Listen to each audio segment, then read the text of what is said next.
আসসালামু আলাইকুম বন্ধুরা, দেখুন ব্রেক কি কারণে ব্রেক হচ্ছে না, তাই সেই বিষয় নিয়ে আপনাদের মাঝে আজকে কিছু কথা বলবো।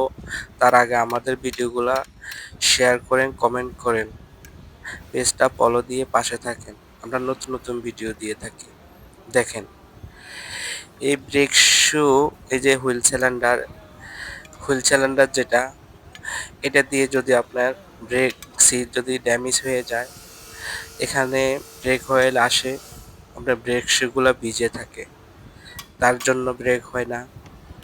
তারপরে হলো আপনার হলো ব্রেক শু যদি মানে খেয়ে একদম হালকা হয়ে যায়, মানে খেয়ে যায়, তার কারণে আপনার ব্রেক হয় না। হুম।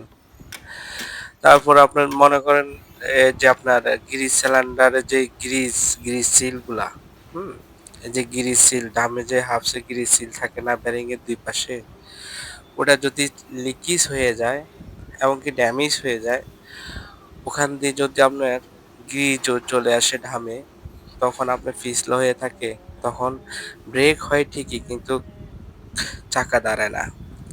এই জিনিসটা যদি খেয়ে যায়, তারপরও ব্রেক হবে, অল্প হবে, কিন্তু হার্ড ব্রেক হবে না। তারপরে এই যে ছিলগুলো ড্যামেজ হয়ে গেলে, আপনার গ্রিজ চলে আসলে এখানে পিছলা হয়ে থাকবে, তখন ব্রেক হবে না। দেখেন, এই হাফটা খেয়ে গেলে আপনার হলো ব্রেক হবে না। তাহলে আপনারা কি করতে হবে? তাহলে চাকাটা খুলতে হবে, খুলে ছিল শেষ করতে হবে, ব্রেক শু গুলা ছেল করতে শেষ করতে হবে, পাতলা হয়ে গেলে শেষ করতে হবে। আর